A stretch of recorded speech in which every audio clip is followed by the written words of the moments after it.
ఈరోజు పకోడీ అయితే తయారు చేద్దాం డిసైడ్ అయిపోయాను. ఇదేవైతే పకోడీని ఫస్ట్ అయితే ఉల్లిపాయలు కోసుకున్నాను అన్నమాట. తర్వాత మిర్చి ఒక 2-3 మిర్చి వేసుకున్నాను, కరివేపాకు వేసాను. సో కలుపుకోవాలి. ఫస్ట్ గట్టి పకోడీ కావాలనుకుంటే ఇలా కలుపుకోండి. మీరు అసలు వాటర్ అయితే అయిపోకండి, జస్ట్ కలుపుకోండి. ఉప్పు, ధనియాల పొడి, అలానే మసాలా, గరం మసాలా వేసామన్నమాట. సో బాగా కలుపుకోవాలన్నమాట పైన మొత్తం నీట్గా.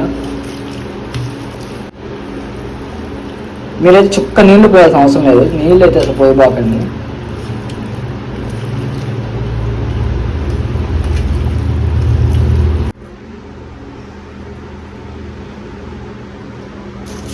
కొంచెం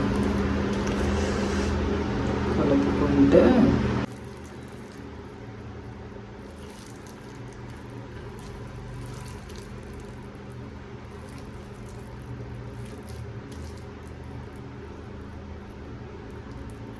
కలిపేసుకున్నాం గైస్. మనం అయితే పొయ్యి మీద అయితే గిన్నె అయితే పెట్టుకుంటున్నాం ప్రజెంట్.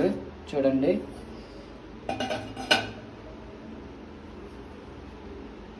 వేసాం గైస్. ఆయిల్ అయితే బాగా మరగాలన్నమాట, మరుగుతుంది. సో ఆయిల్ తర్వాత చిన్నగా పకోడా వేయడం స్టార్ట్ చేయాలి. వేసాం గైస్, చూడండి అది మరుగుతుంది. ఆయిల్ మరిగాక చిన్నగా పకోడా వేయడం స్టార్ట్ చేయాలి. అయితే పకోడా అయితే వేసాం గైస్, చూడండి.